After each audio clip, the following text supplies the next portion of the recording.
Hey everyone, and welcome to this new video.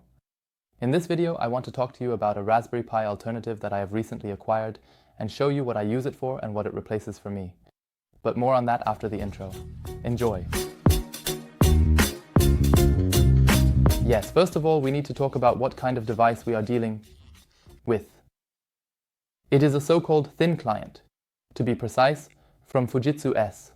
This means that at the end of the day, it is essentially a small computer in a metal case, primarily used to connect remotely to a larger server and perform various tasks. In most cases, this is used in places like medical practices, where small computers are set up for users to log in.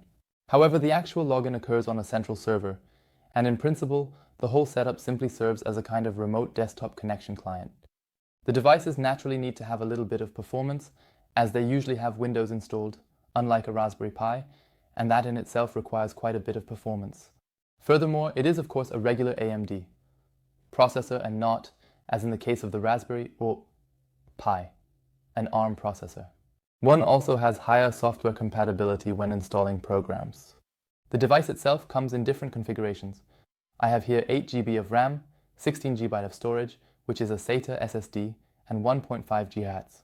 This already provides quite a bit of performance. It's not a gaming computer or anything like that, but it's perfectly sufficient for a regular home server.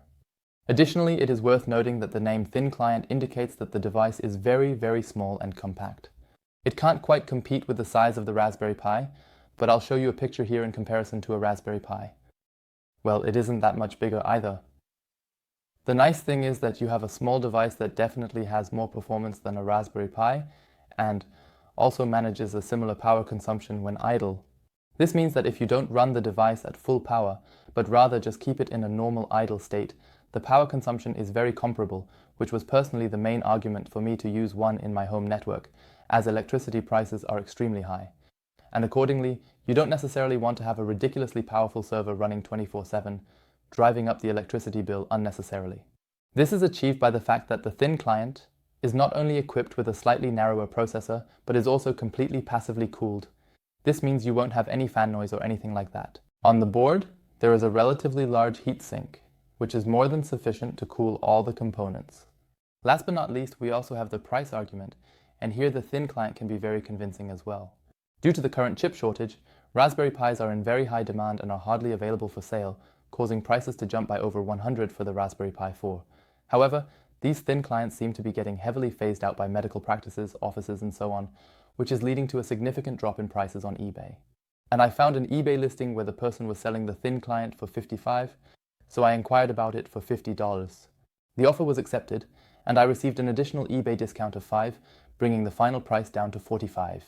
When you compare it to the current prices of a Raspberry Pi, it is only half the price for more performance, an integrated SSD, and in my opinion, a somewhat more secure storage option, as well as higher compatibility, since an ARM processor simply does not have the same level of compatibility as a standard bit processor. It should be clear why I use all of this here in my home network. I have moved all my home services from the Raspberry Pi to this little device, and since then everything has been running perfectly. For all of you who are considering getting a Raspberry Pi in the future or are currently in the process, you should definitely check out eBay. I will include a link in the description below. However, these are all individual offers, which means they could be gone by then. So you just need to take a look yourself if you want to acquire such a device. And that's it for this video. I hope you enjoyed it and maybe even found it a bit helpful. If 2001? If so, I would of course be very happy about a review, and then I would say, see you in the next video. Until then, take care and goodbye.